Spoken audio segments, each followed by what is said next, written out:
We shall be live in just a moment.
Good afternoon, everyone. Rise Lucas, the Mage of Light, once again for another One Piece chapter reaction. And today's going to be a really good, really monumental one, because today we are reading chapter 1100, chapter 1100.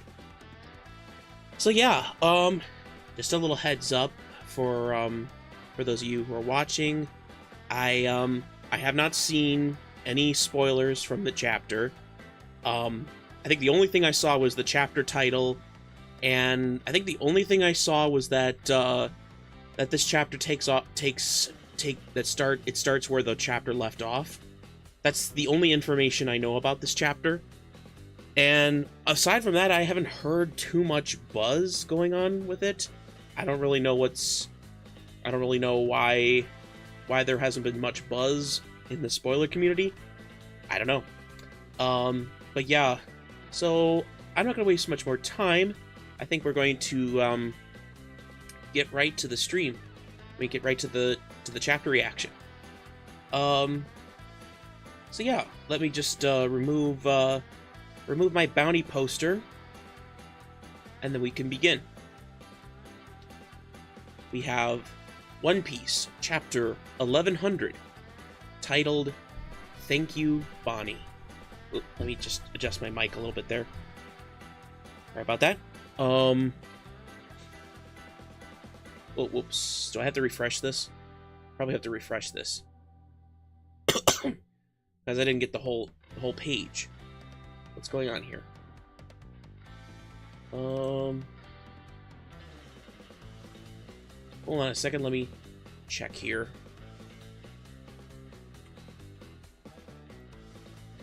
TCB. Alright, let's try this one. Okay, that's better. That's better. We got it. Okay, One Piece chapter 1100. Thank you, Bonnie. So it looks like we have here a cover request by Noda Skywalker. Haven't they done reactions? Haven't they done There's been a couple of cover requests by Noda Skywalker recently, have they? Sanji cooking vegetables, making Usopp nostalgic about the Usopp pirates. Oh, that's kind of cute. I like that. Oh yeah, wasn't it like, what were their names? There was like Carrot, Onion. I mean, his head looks like an apple. I really like this though. Oh, there's like a cute little rabbit eating the carrots there. Oh my gosh, is Oda purposely is Oda purposely teasing us with with Carrot? I don't know what's going on, because we've got a Carrot from the Usopp pirates. I think that's Carrot. I think this is Carrot. This is Onion, and I forgot what the other guy was. I forgot what the other one was, but yeah, oh, it was Pepper. That's who it was. Okay. Oh yeah, and there's actual pepper, carrot, and onions in the chapter. That's kind of clever. Okay, let's continue on. Ooh, notes from Oda. I've been having a hoot watching the preliminaries for the M1 Grand Prix, a competition for manzai, a traditional form of onstage comedy. There are a few duos I'm rooting for. I hope they make the finals. Don't know what that's all about. Let's continue. I'm afraid I'm here on business. Man, it's cold. This place sure is a far cry from Punk Hazard. Just you wait. The future will be born right here. My head is overflowing with ideas. It's honestly hard to think straight. That explains how you missed it. Navy Admiral Kizaru Borsellino. Ooh, he's in his black. You really should have checked every nook and cranny of the lab when you moved in. The government frowns on secret backroom deals with pirates, you know. Stare. Okay, you got me, Borsellino. I hate when you get like this. Come on, I'm just doing my job. It's irrelevant if you consider him an ideal candidate, Vegapunk. This man is a pirate with 296 million berries on his head. You can say you were ignorant of that, or simply admit you don't care, but making a fugitive the face of our clone program is out of the question.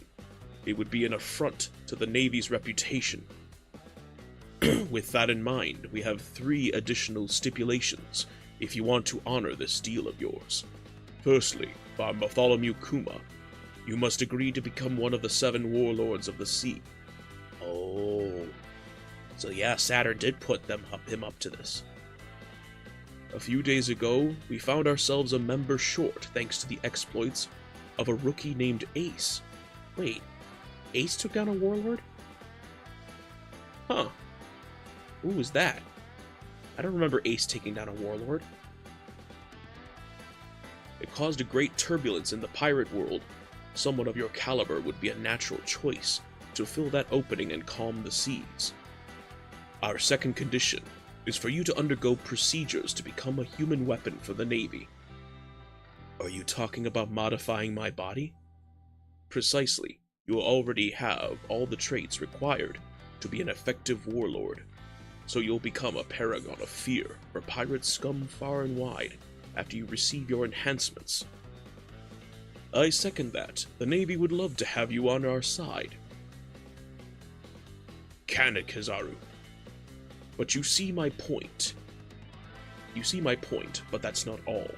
You aren't like other pirates, Kuma. We are well aware of your history with the Revolutionary Army. If you accept our offer, we must take precautions to assure you never turn your power against the world government again.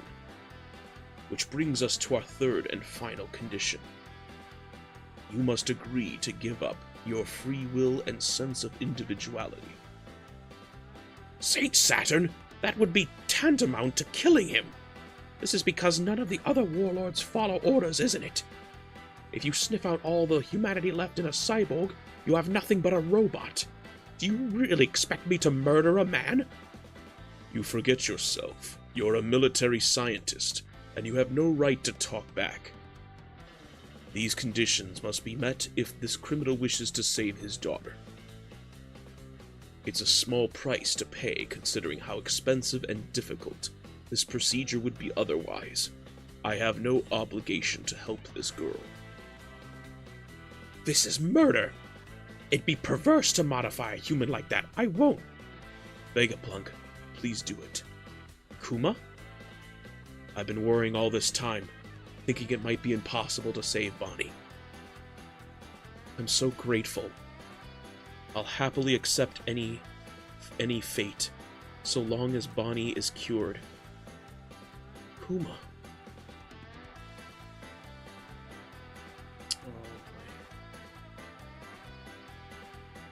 Vegapunk, how long will it take you to finish Kuma's modifications and cure his daughter?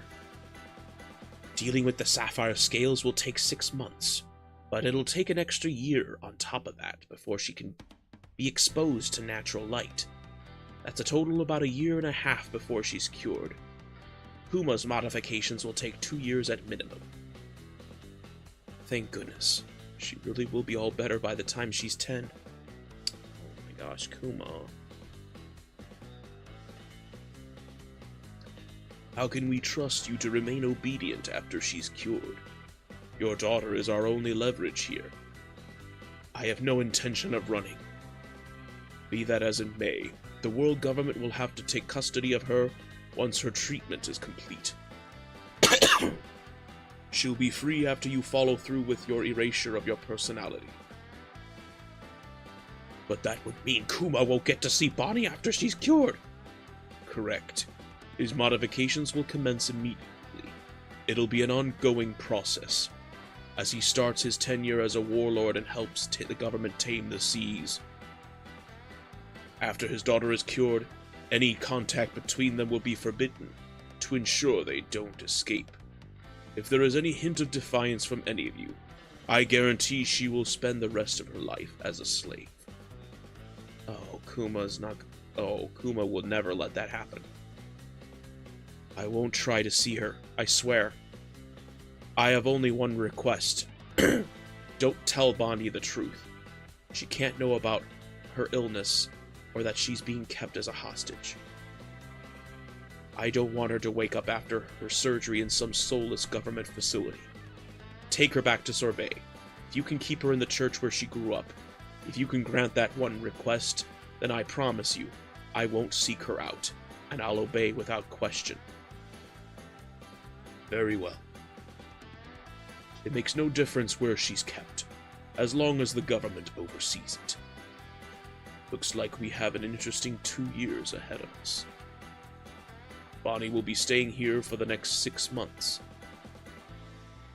The next 6 months. Really? So you're staying with me? Wait. So you're staying with me? That's right. They think I may have to come down with something too, so they need to run some tests. Snap! That means we get to be here together! Yay! Oh, this weirdo is sent tomorrow. That's rude. Wow, this place has so many windowless rooms. Yes, but be careful. There's all sorts of dangerous gadgets around here. That's it. I can create the weapon of my dreams now. Someone needs to write everything I'm thinking down. Damn it, the brainwaves won't stop. If only they could eat and use the toilet for me too. I'd never have to stop. I'm so short-handed, it's maddening. Ah, I just had another eureka moment. This is going to keep me busy as a beaver. Wish there were 5 more of me. Oh. Oh, there's the surgery stuff. Oh.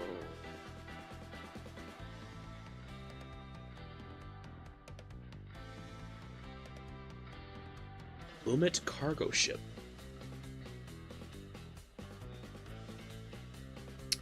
And look at them having so much fun together.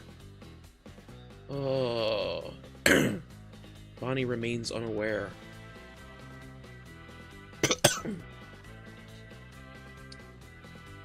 Oh my gosh. They're dancing to the Nika song beat. Sentomaru, Kizaru, Vegapunk, they're all dancing to that. Oh wow. Half a year later. Okay, the results are good. After a year of rehabilitation, you'll be completely cured. Thank you, Vegapunk. Yeah, thanks. Once I'm all better, can I come and visit? Of course. Kingdom of Sorbet. Kumache! Bonnie-chan! It's been so long. Are you finally home for good? They said I'll be all better in a year. Then I'll finally be able to go outside. Is that right? That's fantastic news. You always said you'd be fit as a fiddle by the time you turned 10. Does this mean I'll be taking care of you again, Bonnie? Granny Connie! Member of the Sorbet royal family, Queen Dowager Connie. We would be more than happy to take care of her, Kuma. Yeah, you can count on us. Thank you. I'll leave her in your hands. I'm still a pirate after all. If I stay, it won't be good for the kingdom. I don't think I'll be back for at least a year. What? That long? I'll write you tons of letters. Okay. Next time I see you, we'll both be able to sail the seas and reach the horizon. I can't wait. I want to travel to all sorts of places together. I'd love to take you. I really would have loved that. Please, leave the rest to us, Kuma-san. Who's that? Cipher Pole number 8, Intelligence Agent Alpha? Oh. Darn, it's a CP agent. Oh, the Director of Humanization would be Alufa? Oh, it's Alufa. I'm a nurse. The doctor ordered me to take care of Bonnie-chan during her recovery. I'll check her temperature daily, make sure she takes her medicine, and monitor for any changes. My name is Alufa. Nice to meet you, Bonnie-chan. No suspicious individuals will be allowed near her during recovery. Please remember to bring identification with you if you plan on visiting. That's such a pain, and what's that building you're putting up in front of the church? Those are our accommodations. Don't forget, a child's life is such a fragile thing. Oh, she is. Oh. Yep. Figured that was gonna happen. I understand. I'm not coming back. Thank you, Bonnie. Hmm? I'm so glad you were born. Really? Take care! The pirates of the world were utterly shocked when the infamous tyrant Bartholomew Kuma suddenly became an obedient member of the 7 warlords. Young master, there's a new warlord. Hmm? Kuma the tyrant? Sounds like another villain has come into play. What do you think? I couldn't care less. Have you taken care of those idiots who spotted our rain-making ship yet? Oh. The Mihawk there? He looks as big as Whitebeard. Oh my gosh, is that Elvita? What? Kobe, who do you reckon is stronger, me or him? You of course, Elvita-sama. Oh my gosh. Really? Elvita knew about Kuma and she still thinks she was better than him? Oh my gosh. Wow. Never thought I'd see Elvita again. At least in that form. So they finally found a replacement. That's great news. Jinbei, considering the circumstances, you're the last person I expect to say that. I'm still reading details about him. He's a former king. This is on top of the reigning king we already have in our ranks. The pirate world is really is changing. Their business doesn't affect us. I follow no man's orders. Princess, it's essential you keep track of information like this. They say he's a pom-pom man. That doesn't exactly sound frightening, doesn't it? Well, he's already a warlord, so he's gonna be strong enough to make the cut, Moria-sama. Don't the warlords answer to the government? Kuma-san would never work for them. Dear Bonnie, I'm still at sea as I write this. I've become quite well known, and it's getting harder and harder to sail in peace. But I'm doing okay. I'm doing my best to find interesting travel destinations for when you turn 10. It'll be a long journey to deliver this. Please take care. I hope everyone back home is doing as well as I am. Oh wait, is that Luffy? Oh, I made him mad. Bartholomew Kuma, come in. You have new commands from the government. What is your current location? I'm in the East Blue. What are my orders? Wait, what's Kuma doing in Windmill Village? What's Kuma doing there? There's no way he met Luffy. There's no way he met Luffy that early. What? How? What was he heading for? Why was he heading to Goa?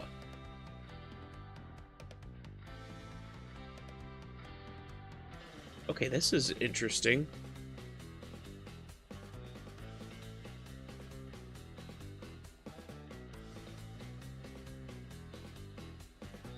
Okay, I was not expecting that.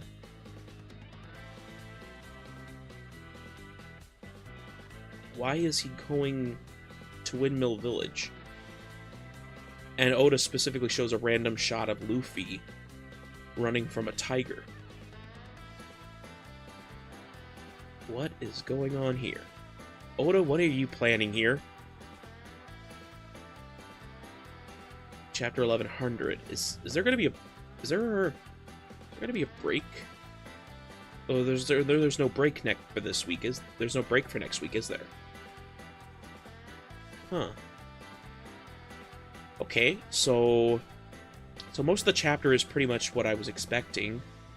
Basically,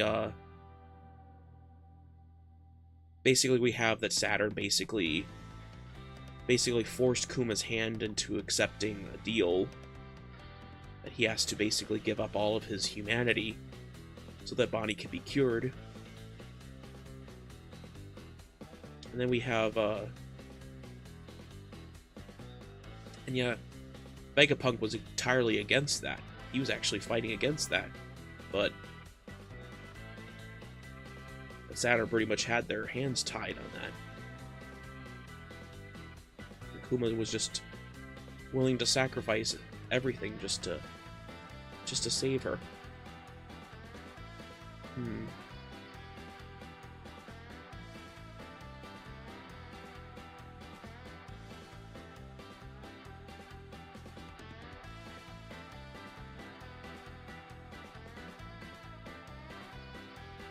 Huh.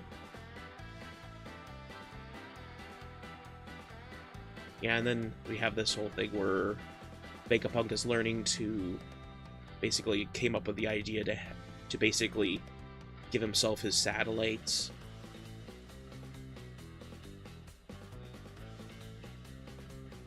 Wow. Oh, it looks like some of the early construction of Egghead there. That's cool.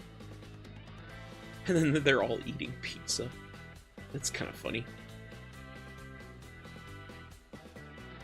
It's kind of crazy how Kizaru is just in with this club. We have Vegapunk, Sentomaru, Bonnie, Kuma, and Kizaru. What a really odd group. Then we have, I really find this crazy that I didn't expect them to be doing, like, the Nika kind of dance. I mean, I expect that from, like, Kuma and Bonnie. Oh, Doc Sake, welcome to the stream. Hi, Pete, yep. Yeah, I just finished the chapter. I was just going over it again.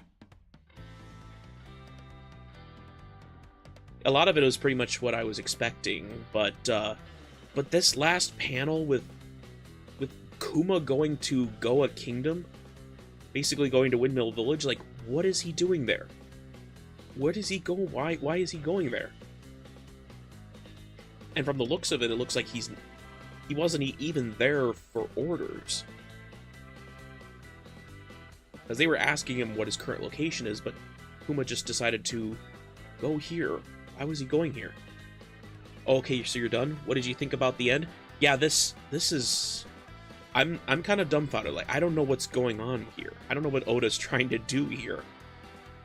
Like, everything else in the chapter was pretty much expected, but this last thing is like, Oda's planning something here. I know it, but at the same time, I have no idea what it could be. Huh.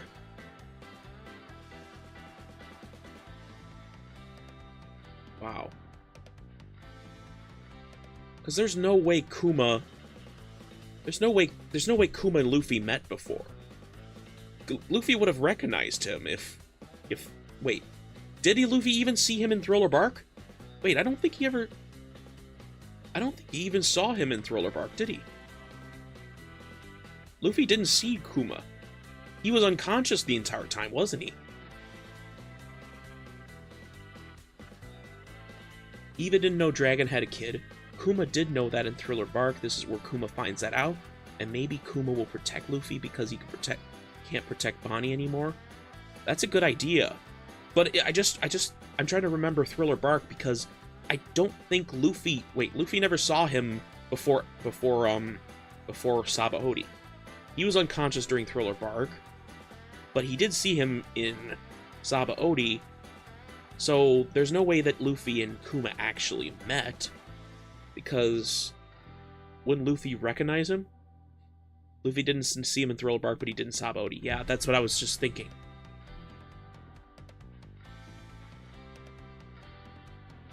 But this was also... It's probably more of a Kuma sees Luffy, not that they formally meet. That's probably it. Kuma could also be in disguise if he ever did encounter Luffy in this scenario. Like, he did have a... Because it looks like he has, like, a cloak. He does seem to have a cloak on with him.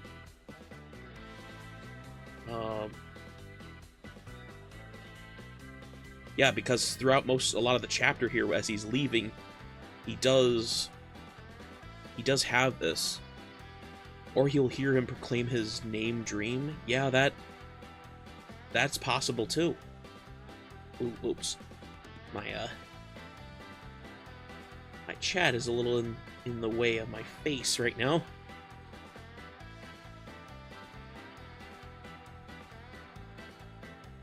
That's better. If Kuma just hears the kid say, "I'm Monkey D. Luffy and I'll be king of the pirates," he's going to immediately make the connection even if he doesn't actually meet him. That is a possibility, yeah. I don't know. But I have a feeling that Kuma... I mean, would it be okay if Kuma saw some glimpse of Nika and Luffy, and therefore he wouldn't just be saving him because he's Dragon's son? He would also be learning... He would also be thinking that this boy could be Nika or something. I mean, I don't know if he knows for sure, but maybe this is... Maybe what he sees here in Goa, what he sees with Luffy, will maybe spark Kuma to want to protect him. That's what led him to protect Luffy in Thriller Bark and in Sabaody. That could be something there. Oh, 3-Day, welcome to the stream. Yeah, I'd finished the chapter already. I was just kind of wondering what the heck is Kuma up to in Goa. Kuma knew at Thriller Bark that Luffy was Dragon's son. Yeah. Yeah, that's what I was talking with Doc here. So Kuma's going to be seeing something really important here. I've been here, I was cooking. Oh, okay, you were. Alright. Yeah, so... I don't know, I think this... Whatever's going to happen is going to not only connect to how Kuma has been protecting Luffy, but also might have some kind of connection, more reveal for Nika, maybe? I don't know. This is going to be... I feel like the next chapter is going to be really big, but at the same time, it does seem like the world government is actually trying to command him, so they might give him an order to go elsewhere, so this could be a red herring. Nothing may not even happen from this, and Kuma will just miss Luffy. That would be pretty sad if that was the case, but it looks like Kuma was coming here on his own volition, and the government interrupted him with an order, so there's a chance for that, too. So Kuma may not be here long, if at all.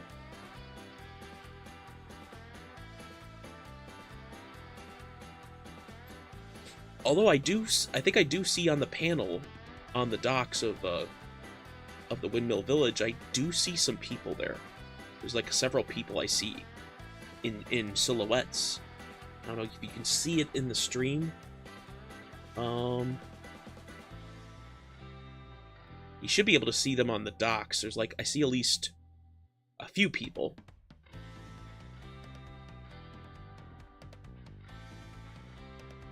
So it would be interesting if Kuma basically catches a glimpse of Luffy on the docks or something, but at the same time, it looks like Luffy's in the woods right now, so that might not be possible, but who knows?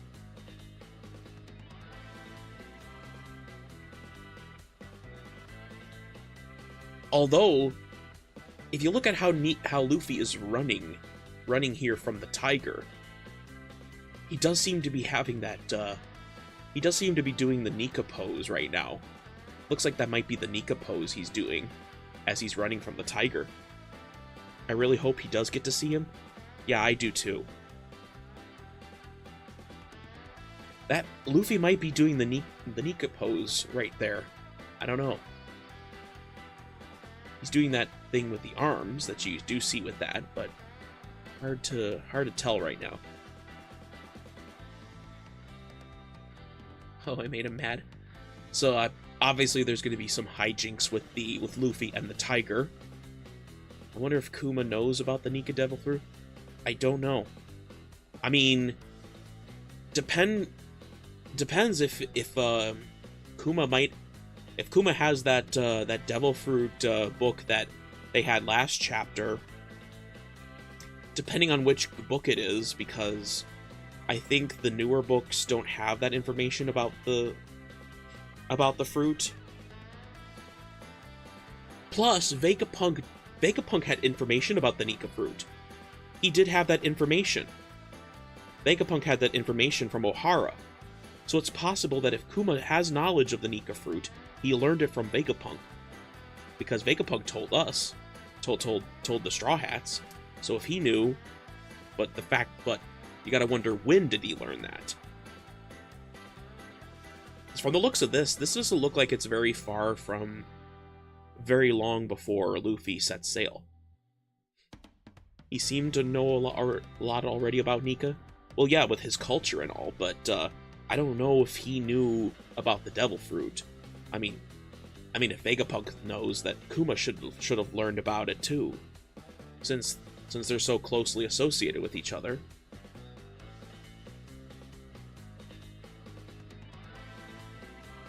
But yeah, regardless, like, this is about, I think something's about to blow up here. Something major is about to happen. That's going to basically connect everything together. Connect Kuma's backstory with the actions that he took regarding Luffy within the story itself. Vegapunk looks surprised to see Luffy in his Nika form. Yeah, he did. But he was also... yeah.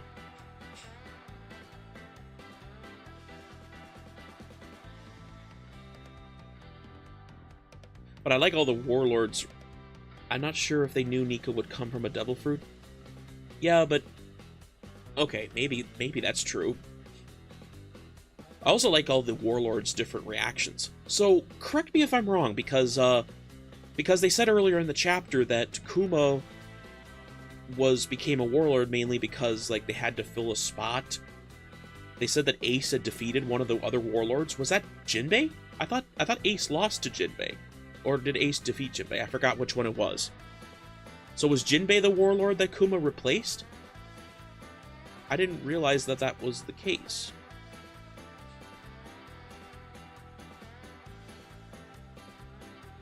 No, it can't be Jinbei? Okay, then who was it? Who was the warlord that Ace defeated?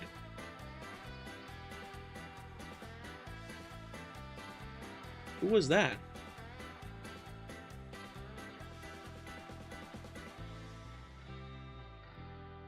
No idea, huh? What if that warlord was the man with the burned scar? Oh my gosh! The man with the burned scar! The man with the burned scar! He got the scar from Ace! What if that's who it is? The man with the burned scar the kid's looking for.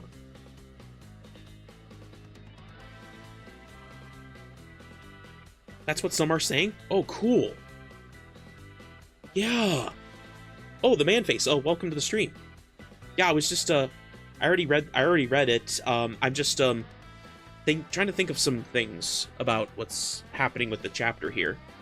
Yeah, I like that idea too. Yeah. I mean, there's so much mystery behind this man with the burned scar that Shiryu had said that he probably worked for the government. A warlord works for the government. The guy has a burned scar. I mean, if they fought with Ace, then that would have probably given him a burned scar. So yeah, that would make a lot of sense.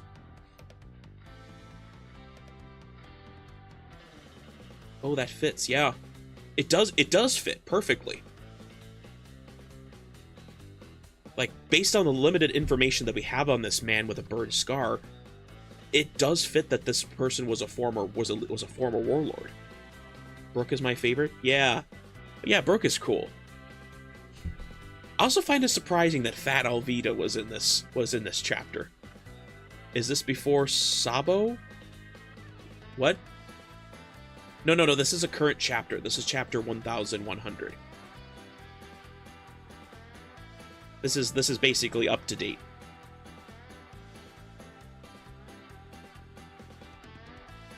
This is just a flashback right now.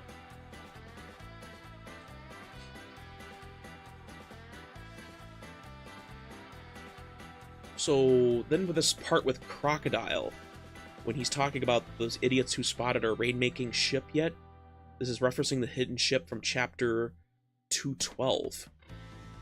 Okay, where... Oh, let me check this.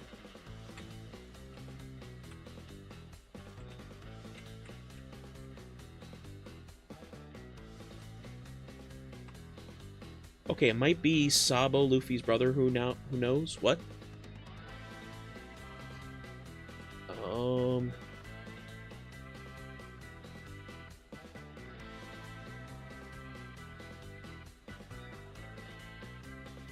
Okay, I think that's just... I don't know, I'll look at it later. But yeah, that's interesting.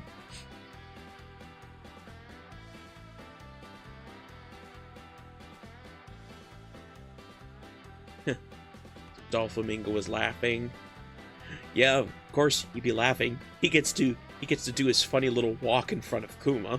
It's kind of funny thinking about that now. And it's just so weird. You've got all these powerful pirates. You've got Crocodile. You got Doflamingo. You got Mihawk, Ace, Jinbei, the Whitebeard pirates. You've got Moria, and even the Revolutionaries. And then you've got Fat Alvida reacting to it. Doffy always got the evil laugh going on. Yeah.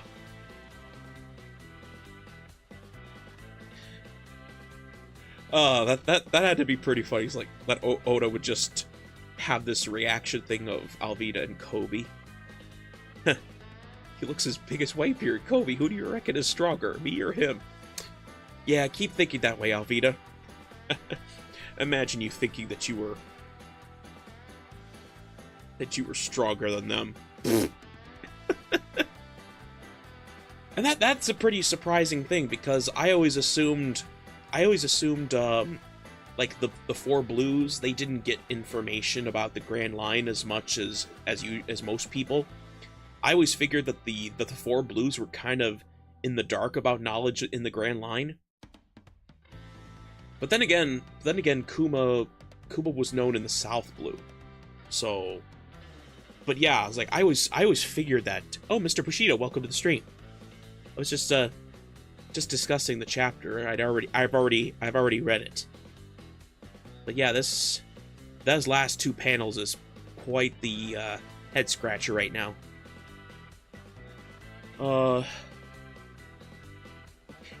I wonder what was going on with Oda's head when he's like, "Hey, let me draw Alvida's reaction to Kuma becoming a warlord." Like, you got all these legendary figures, and then you just got Alvida there. Like, come on. And you put all these guys here, and you didn't even decide to put Buggy in? Come on, Buggy's the real goat here. Alvida works for him now. Yeah, let that sink in. She's working for Buggy now.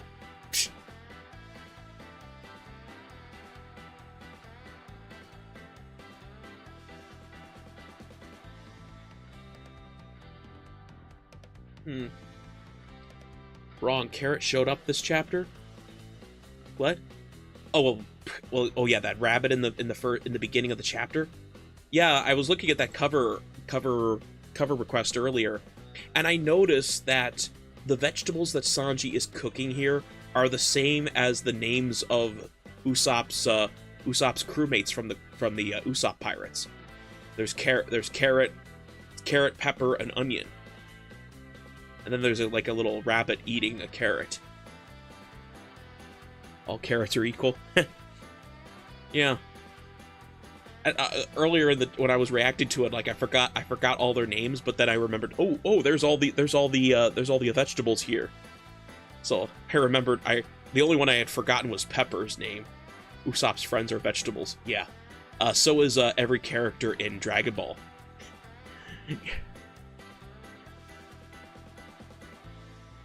Well, at least all the Saiyans are named after vegetables.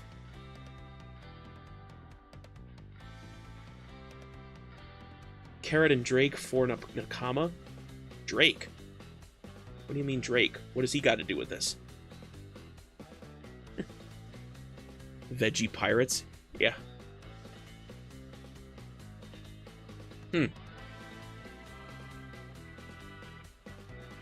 But yeah, this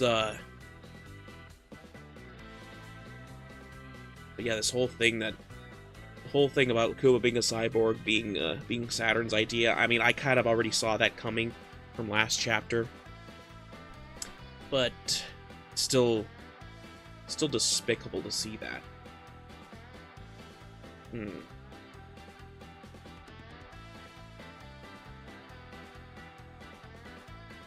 Oh. This panel is especially sad.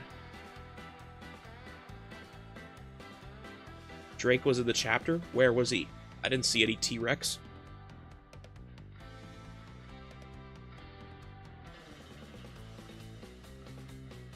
I mean, there's Kizaru, but I didn't see Drake. Where was he? Well, he was in the chapter confirming he knew Vegapunk, but also pushed Drake for Nakama. Oh, okay. I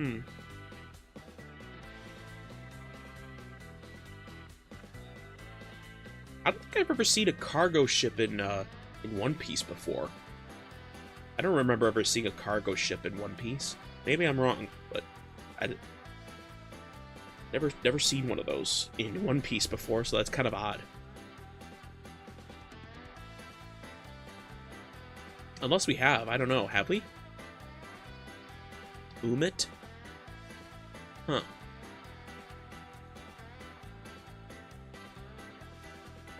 And like they're all just chowing on pizza. Oh wait, looks like Kuma did make one of the satellites already. Was that one of the satellites, or was that one of his other previous inventions or something? He's there somewhere in one panel. Okay, I'll take your word for it.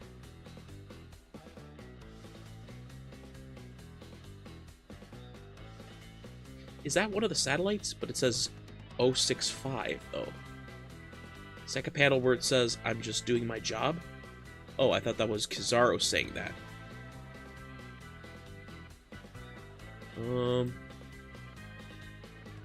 Oh, wait. Oh, that's Drake. Oh, I was wondering who that was.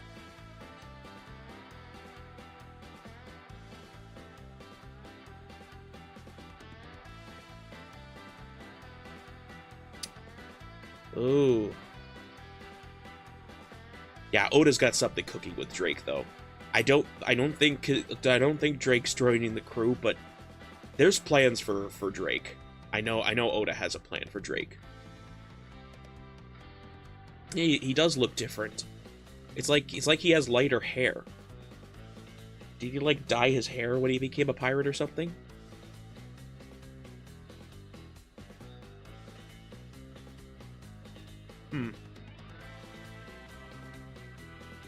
Probably would have looked too goofy if he had like blonde hair as a dinosaur.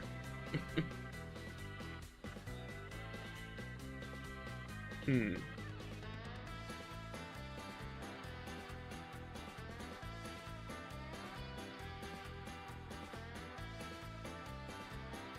No, he's not wearing a hat. Yeah, I know he's not wearing a hat. Hmm.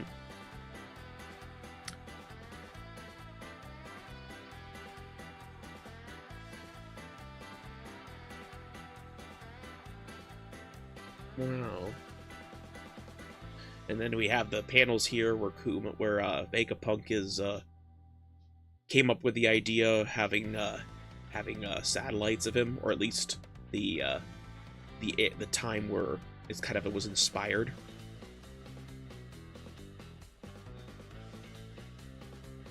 That's why he looks different. Oh. Yeah, but I'm pretty sure I've seen his hair before. I thought it was darker. Even with the hat on. Pretty sure his hair was darker. I could be wrong, though.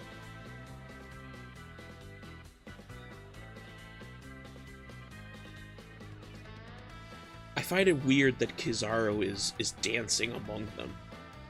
It really makes me want to see Kizaru actually break away from the world government, like Kizaru basically defying them. Because he like throughout this whole time he's been on Egghead, like Kizaru has been very, very reluctant to do, like he's still doing his job, but he does not seem to be taking any pleasure in it as well. Like he's like, and then when he's talking to Bonnie, he said like, "Don't make me hurt more my family than I have to, more of my friends than I have to." Kizaru dancing, having fun feels unnatural. Maybe we've misunderstood him. I think so too. I think, yeah, there's definitely been more about him, and I think he's basically suppressed his true feelings, his true sense of justice. I think he just decided to just go along with the system, decided just not to just do his job and not to question it. He's not like a Kainu who has his whole heart and soul into enforcing ultimate justice or anything.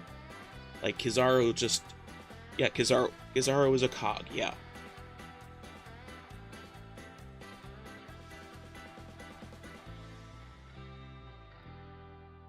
He's a cog, and he doesn't allow himself to be his own man within the machine. He just goes along with what the machine tells him to do. But even then, it seems like he was definitely hesitating a bit during this arc. Like he really doesn't want to do what he's been ordered to do, but I don't know, for some reason he feels like he has to do it anyway. I mean, he's gonna feel confused, attack the people he once befriended. Yeah, I agree. I mean, they ordered him to kill Vegapunk to get rid of Sentomaru if he stood in the way, and Kuma was already no longer alive, per se. So, and then Bonnie would be basically the last person, basically the only one of his quote unquote friends that he actually, the government actually wasn't ordering him to attack. So when Bonnie decides to attack him, he's like, "Don't let me hurt any more friends than I have to," basically, because he had to hurt Sentomaru, and he has to kill Vegapunk, and Kuma's already gone. So yeah, Bonnie would be the only one left, if you think about it.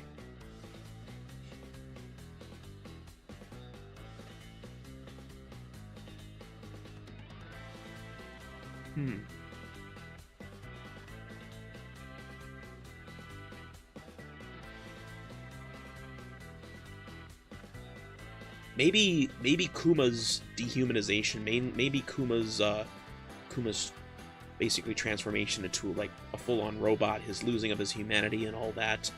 Maybe that did get to Kizaru in some way personally. Like even though he knew the government was doing this to him all along, I think maybe Kizaru and Kuma basically developed a bond, and then Kizaru just But Kizaru just continued to went along with that, but didn't expect like any of his other friends to basically suffer any consequences. But now in Egghead, it's all coming to a head. Like, he's been pushing down everything that's happened to Kuma, but now in this Egghead arc, he has to basically go against all the rest of the people that he cared about. So having that in mind, like, that would really force any feelings that he suppressed would basically have to come back up. Did Kuma have a crew? I don't know. I mean, he has a ship here, but it's more complicated than just being a cog. It's not always black and white. Yeah, I agree.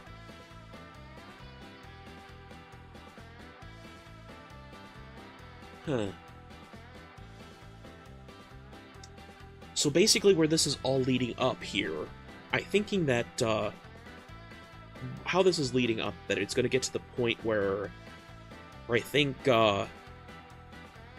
like, Bonnie will be completely cured by her 10th birthday, which her 10th birthday actually is falling on the year that Luffy sets out to sea. So we're looking at, like, it's half a year later, so after a year of rehabilitation. So basically, by the end of this chapter, we are looking at a year before Luffy sets out to sea. So Sabo's already gone, Ace is already gone, and Luffy's just a year away from setting out to sea. So this is all coming together really close. And I'm just wondering what Oda's really planning here for Kuma, because I think, like, whatever happens, it has to come to the point where Kuma feels like he has to protect Dragon's Son, and possibly even someone he sees as Nika. Well, I don't know exactly if he sees him as Nika, or if he finds out at all, or if he knows anything about it, who knows, but it does seem like something major is about to happen in the next chapter or two, and I can't wait to find out. I just, from what I heard, I don't think there's a break next week, is there? I don't think there's a break after this chapter. So yeah, we might be seeing what happens next chapter. Either Kuma goes into Windmill Village and sees Luffy do something, and then he makes some kind of decision or some kind of conviction of what he wants to do regarding Luffy, and that results in him protecting Luffy in not only Thriller Bark but also Saba Odi. So whatever happens, I feel like it's something going to be major that's going to connect this flashback to everything that has happened between Luffy and Kuma in the pre-time skip. Spoiler said no break. Okay, good. So yeah, I don't think there's anything else for me to say about this chapter. But yeah, I feel like the hitter is going to be, the hitter might be next chapter. 1101. 1101, that's going to be, I think that's going to be the big moment. There's something big happening that's going to happen between Kuma and Luffy, and I can't wait to find out. So yeah, so thank you 3-Day, Mr. Bushido, Doc Sake, and everybody else who could pop into the stream.